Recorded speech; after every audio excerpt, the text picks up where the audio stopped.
Hi, everyone. This is Angela, and I'm here with Amber and Em. Hi, guys. Hello. I And I'm old friends with Amber and Em, and Amber in Florida specifically. But now, Amber and Em, you're living somewhere else. I'm not sure where you're actually located. Washington State at the moment. Oh, at the moment. up And in the northwest corner of the United States. Yeah. oh, wow, beautiful. And Amber and Em are going to share on a course of love. It's a experiential training, but not really a training. It's an experiential experience called A Course of Love. So I really want to get their experiences and learnings. But Amber says there is no learning, but and what they can share from that course about what they're exploring. And also just to give people some ideas about what you can look at in your own lives about love as this conversation can stimulate. So guys, could you start with describing for us what is a course of love? It might be a bit hard to explain, but let's see what comes up. Right. I described it to someone earlier as an unlearning, or an untraining. We do all of this learning, and and really the course is continually pointing us to our knowing, and that orienting us to become more receptive to what is new. And if something is new, it's we haven't known it before. So it's a strange thing to describe because it is a state of knowing, but it's knowing the unknown, which is new and fresh and alive and is only experienced as love. How's that? Yeah, and I would say it's a course of love as in a river, just opening up, just coursing through you, Yes. right? Opening from your heart, like from the source of all life, just pouring through you and inviting you to become a stream. And I think we spend most of our lives here as dams, and now we're like learning to just dismantle the dam and return to the stream and let love just flow through us. That's really the invitation of A Course of Love. And it's just an invitation, and you really have to accept it in order to feel it, right? Because it's so much the experience of feeling cut off from love is pretty universal. Yeah. And that is like being a dam, you're just kind of it doesn't seem to flow through. And so it was just really, it's been for us this whole period, it's just been a period of dismantling all the ways that we've gotten in the way, and then finding that it just keeps pouring through stronger and stronger and washing away any last remnants of resistance to the truth. Yeah. I had another big one last night. Kept everybody up till 1:30 in the morning. Oh, look at you holding court. How many Totally people in was. attendance? Well, there's three of us. We're staying with M's mom, and she has been attentive to the dialogue along with us. We often seem to be on similar journeys, and we had watched a show, and something was really pressing in me, one of those one of those uh, kind of I don't know, issues that we hang on to, that we continue to re-traumatize ourselves with. Yeah. And though even though I've addressed many little aspects of this, it was like a deeper, the more firmly entrenched aspect of this issue of apparent power. I say apparent because I really recognize in my experience that if you're manipulating someone or attempting to control them, that really isn't, it really isn't power.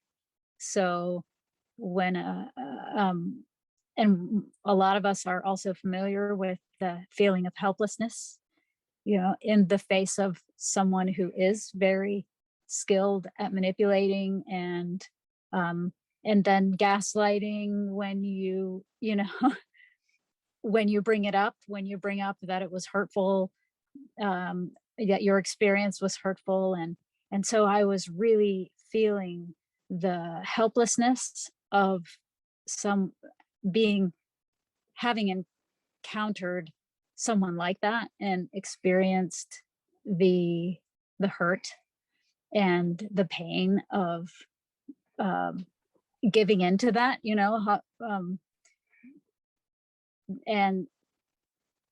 it just it was a dam breaking last night.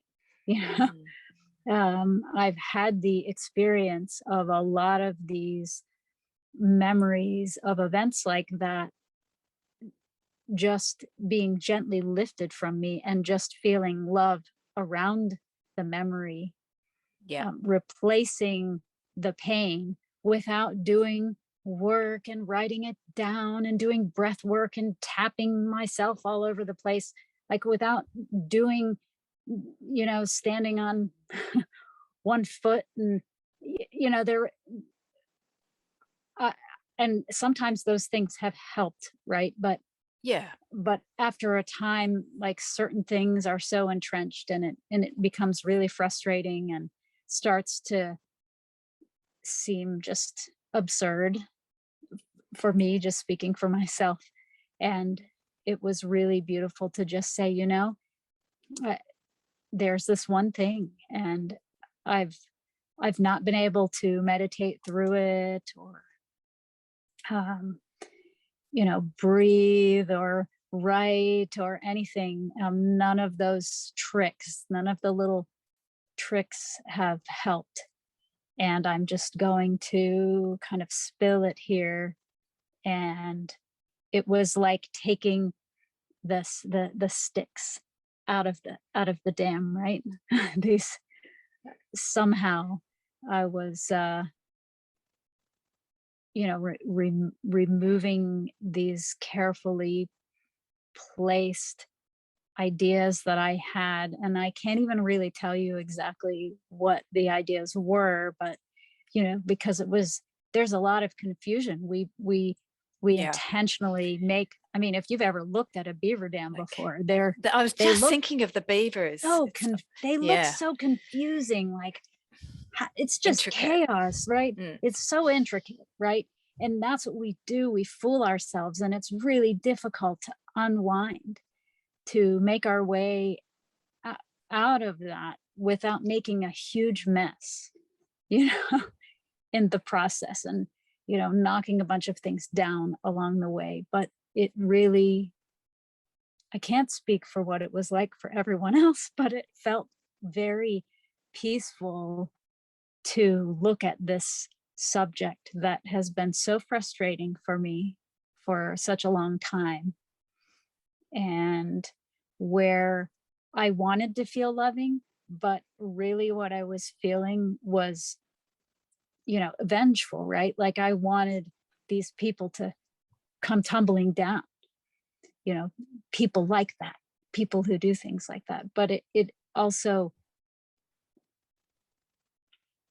I never really developed a taste for it, because it just didn't, I wanted love, and so it didn't make any sense to um retaliate.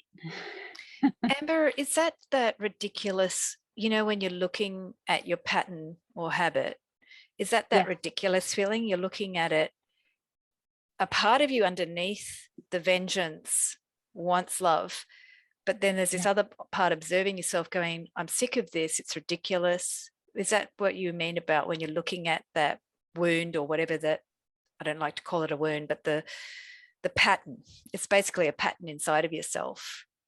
Right. And you've worked with it for maybe decades or a while. Right. And it's very familiar. Yeah. But it's just annoying. And you're just, I don't know what to do with it. It's just stopping me from getting what I really, really, really want. Right. Is that what you mean? Like when you're observing it and it's weird? Is it? Yeah. I think so. Yeah. Yeah. Yeah. I mean, it just starts to look absurd. It's just like, come on, I've been looking at it. I've looked at it, I've climbed up over here and looked down on it, and I come up underneath it and done the Kundalini yoga and breathed really hard. Yeah. Yeah. And I'm not denouncing anything of those previous methods. I mean, everything from the 70s and the 50s, and even from Jungian times, there's been valuable work that we're building our consciousness on right now. And I just wanted to clarify that when you said you've been working on this is your work, your own personal self work, inner work, and you found within this dialogue, which is a 40-day dialogue this time, it's a 40-day process that you were going through, and you found on like day 39 this course of love, like a river, came up and started to do something with the dam, push on the dam, right?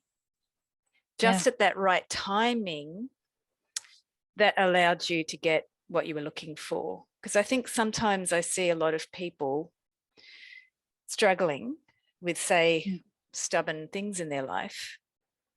And sometimes if we're looking at a course of love, you can always tap into it.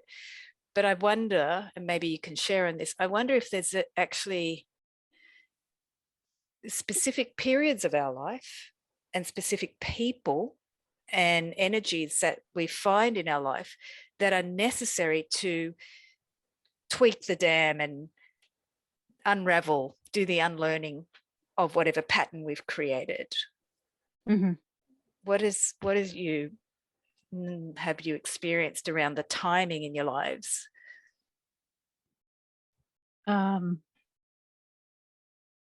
My sense is that it's whatever we need is there the moment we need it. Yeah.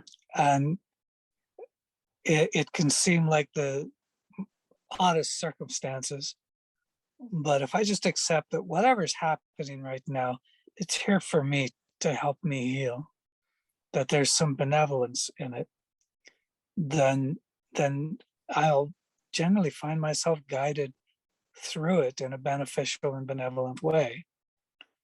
And that it always shows up different, and all I can say is there's something there that seems to know what I need and seems to know how I should look at it. And when I drop my own ideas, new ideas are given me. And those are the ones that take me through to the other side.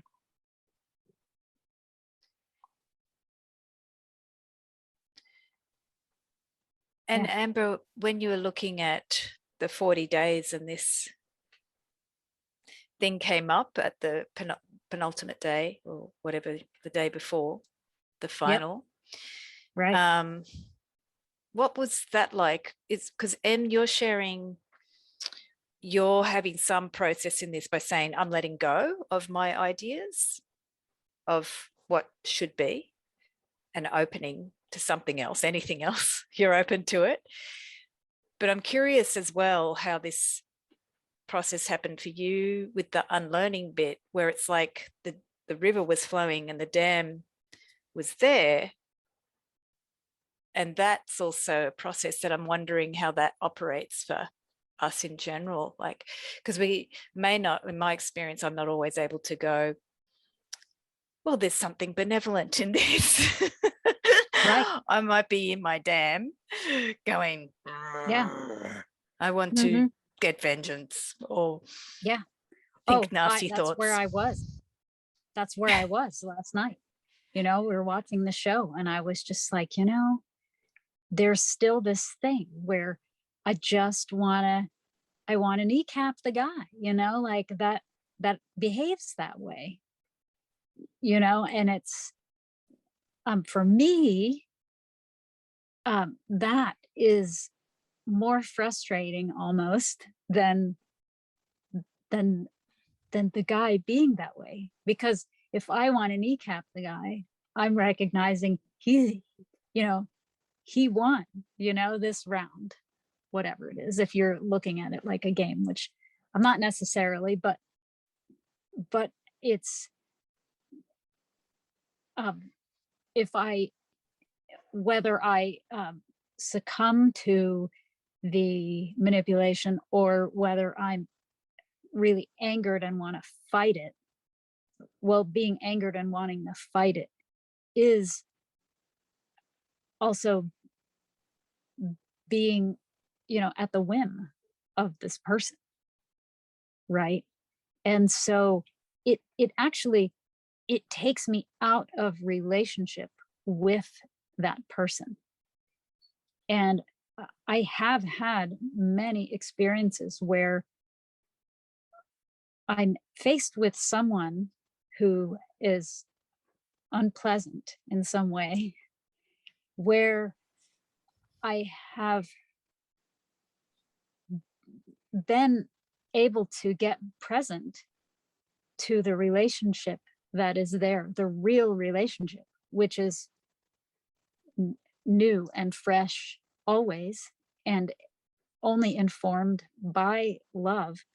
And when that happens, the most mean people just shift, and they shift in an instant. And sometimes they shake their head like, you know, coming out of a daze, which that's what that is, that it is a daze of just being more enamored by conflict and confusion than by the freedom that the presence gives us. Right? When we have freedom and recognize that we have freedom, then we can't not recognize that everyone and everything also has freedom. And there's no reason to fight at that point, in that awareness.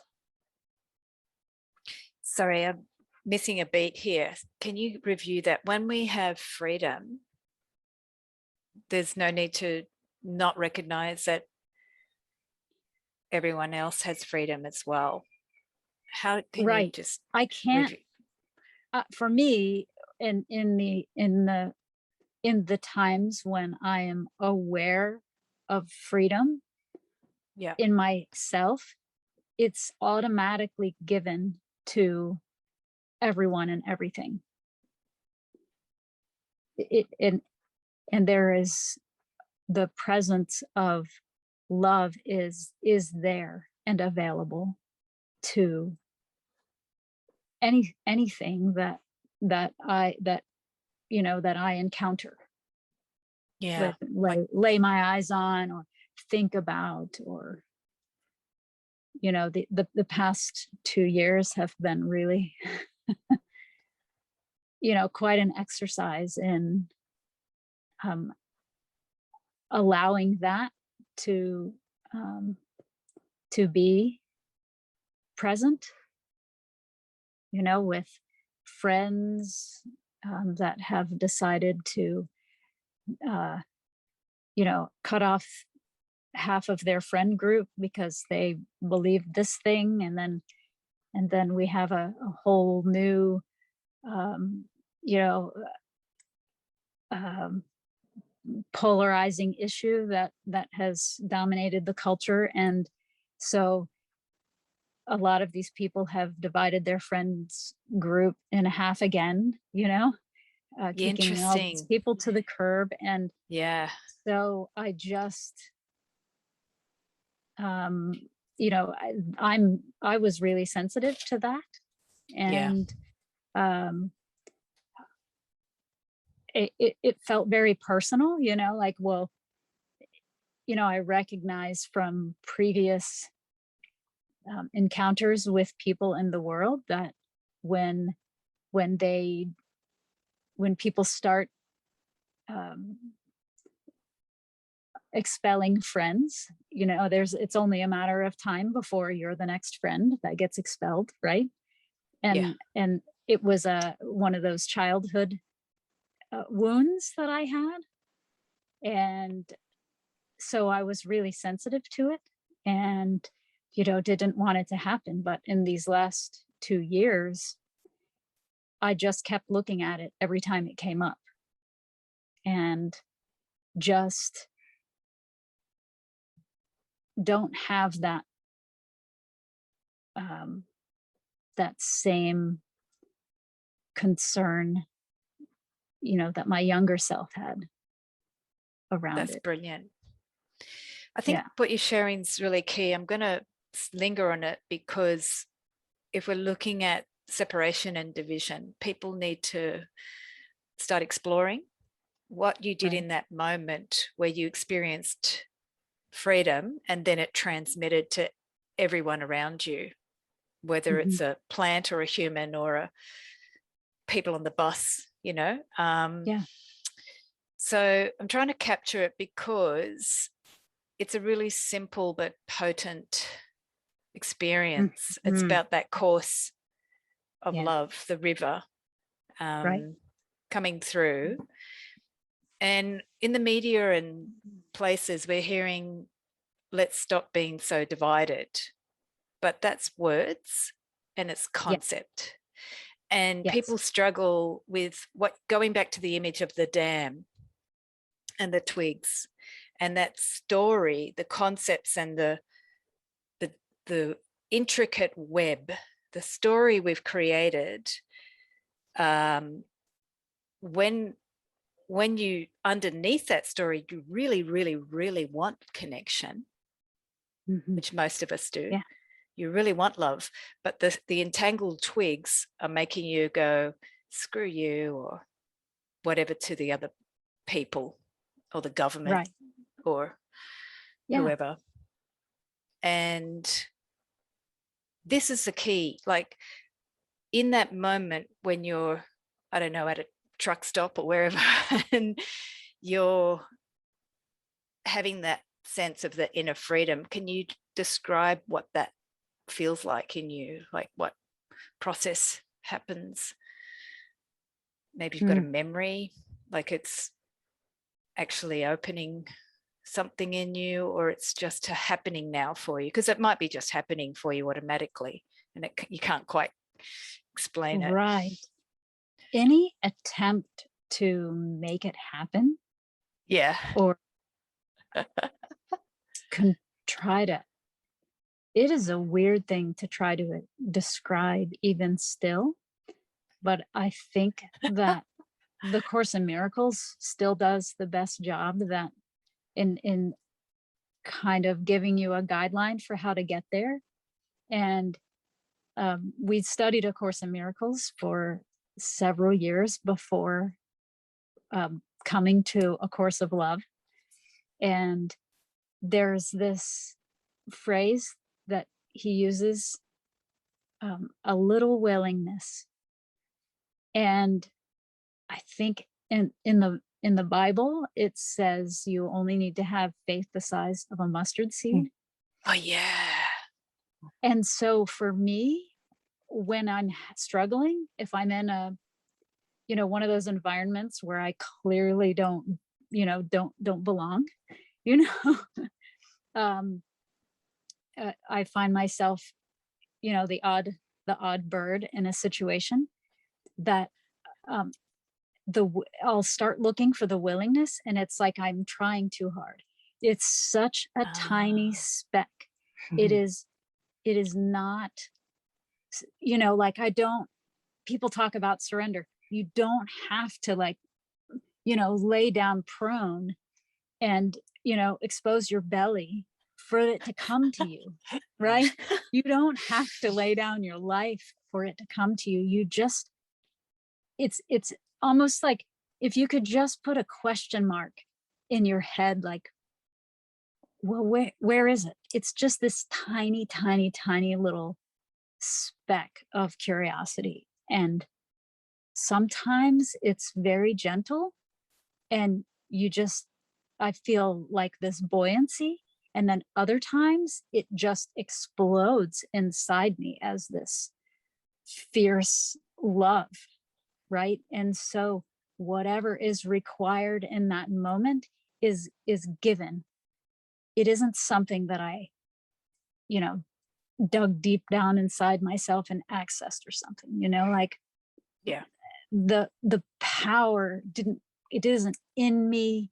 It is, if there's something that I could call a power, it is what happens between, it is in the connection between us. So in a situation that is maybe dangerous, which there have been a few of those, and I have accessed this freedom in myself, recognized, allowed it to be there, it has acknowledged the person who maybe had violent intent in a very genuine way, and that moment that person recognized that there is no need for violence in that moment. So it effectively took the Jenga stick, out of the dam, so the whole thing could come apart. And sometimes that's just a window for us, or that one or both people, and sometimes it changes the whole experience of life moving forward for both of us. Yeah. I've had a few situations where it's impacted my life. Yeah. Yeah. Thank you for the mustard seed, because it's a very, maybe because I work with mustard seeds, but it's very potent. It's like something I remember from growing up in church and hearing it. And you've just given me a place to experience it in myself. Like, just this little thing here, and just curiosity as well, Amber. I think it's very important when I face someone who I might be thinking all of these thoughts about them, but just the smallest amount of curiosity opens up the unknown. You know how you're talking about that river and the unknown space. It's like something bigger than both of us in the relationship. And I can only access that with some form of interest, willingness. You mentioned curiosity is big for me. I like to play. So that's got me into trouble, but also diffused a few conflicts. But definitely just the mustard seeds sort of resonating with me about that little effort. It doesn't take much. Right. And it's kind of curious to me, because this course of love that you're talking about, it's called A Course of Love, and Right. that river, it's really resonating. Like sometimes we've done decades of work, or the people before us have done all this work, but at this time now, we're being asked to focus on just one thing, which is going inside and allowing something small to happen. And it's very hard. It's very hard. Yeah. Yeah. Especially when there's the things going on there's so many, and they're so massive in scale. When we're used to looking at the world in a hierarchical way that compares one thing to another. So, I mean, essentially polarity, we live in this world of polarity. And so, rather than that being the harmony of the yin and yang, it's more of a tug of war, or a clashing that we just have habituated ourselves to the drama that we were speaking of before, and the rather than the to bring it really down to gross physical level, rather than allowing the endorphins in the body of loving that we experience in loving presence, we have become habituated to kind of stress hormones, right? The cortisol and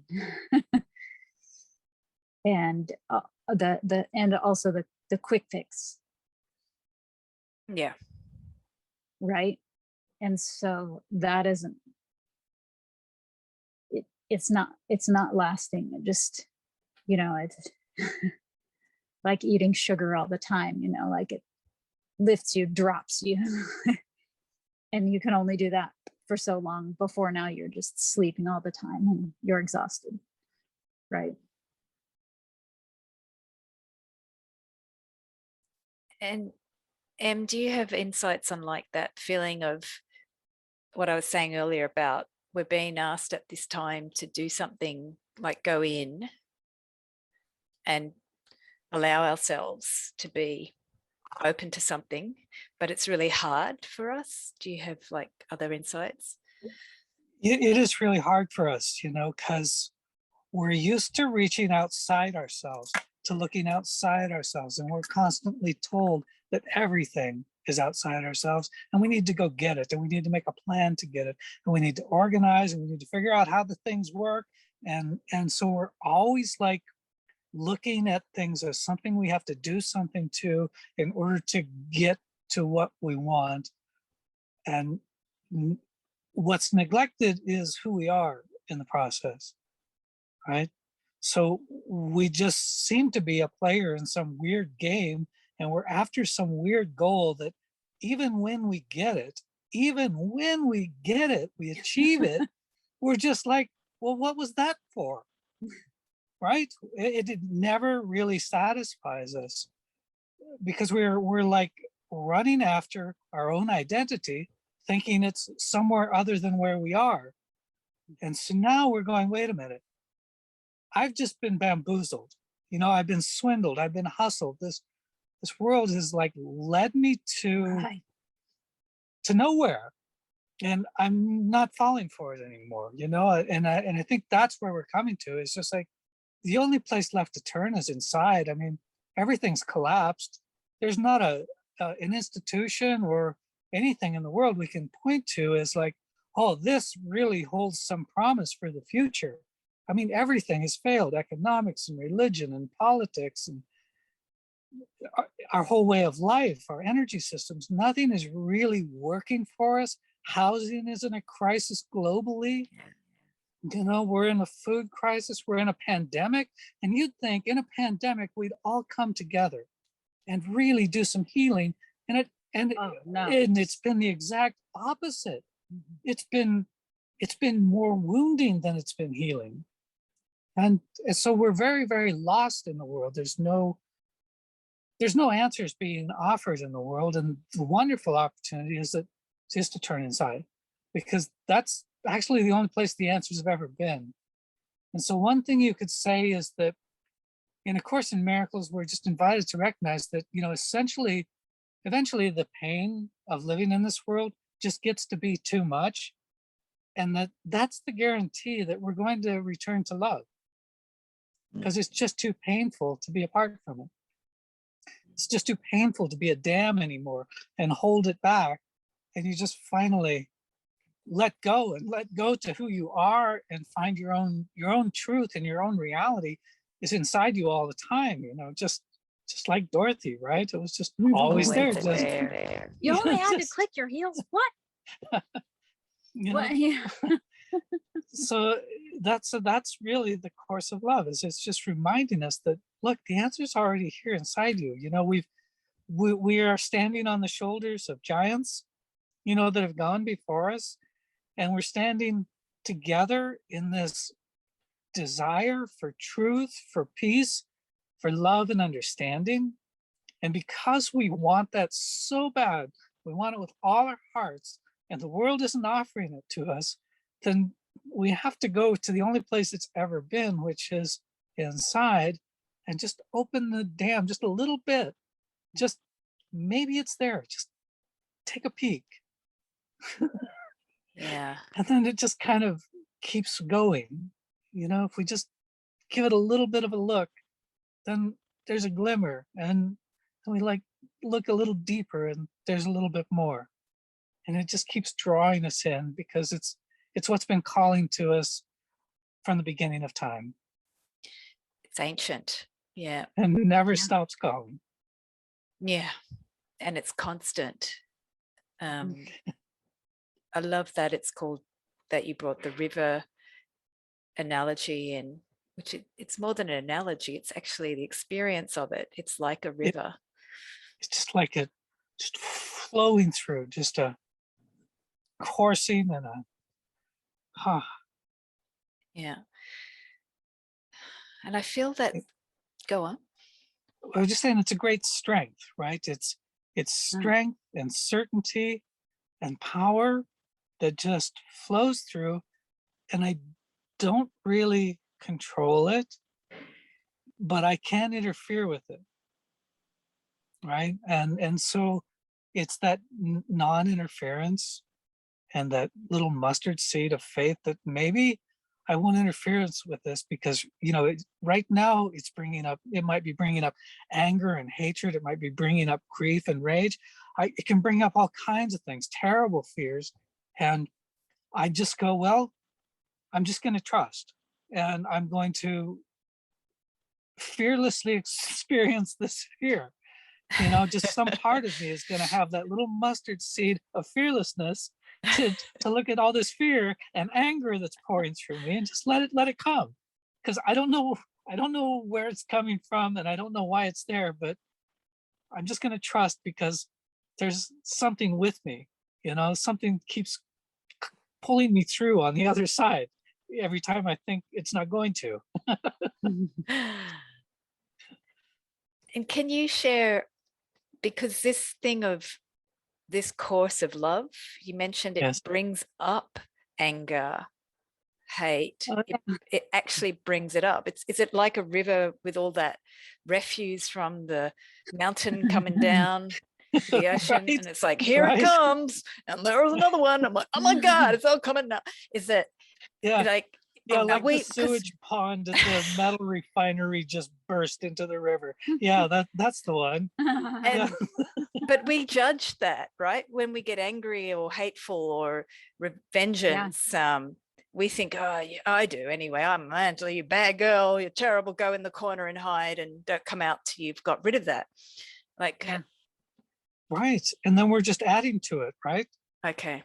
We're just adding more debris. Yeah. we're like making it more turbulent. And yeah, then we just add more flotsam and jetsam to the stream. That's coming. And we can get so focused on the flotsam and jetsam Jetsam. that we forget there's even a stream there. Mm. And often that's our experience in life, is just we don't see anything but the flotsam and jetsam, and we think that we want it. We think we want it so bad that we sacrifice every bit of peace and happiness for the debris. We often reference that scene in the movie The Jerk, Oh, remind me. I've got to watch it again. where he's like, He- you know, He's built an empire, and it's all collapsed around him, and he's saying, well, I don't need anything. I don't Well, need anything. well, all I need is the slipper.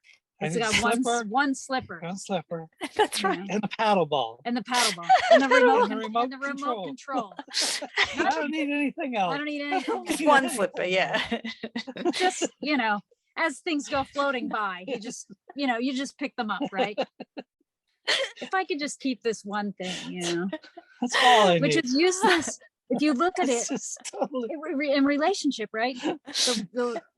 How does one shoe help you without the other shoe? You know, And a how does remote the control remote, without the device without- that operates. right? But it's a pathetic And the paddle clown, ball you know. without someone to play paddleball with, right? But that's so he Yeah. can feel like a victim because he's got one shoe. My family used to do that all the time. I'll just have one. You take the other one. I don't need it. So it's like you play the victim role. And then everybody goes, oh God, yes, all right, here's the other shoe. And yeah.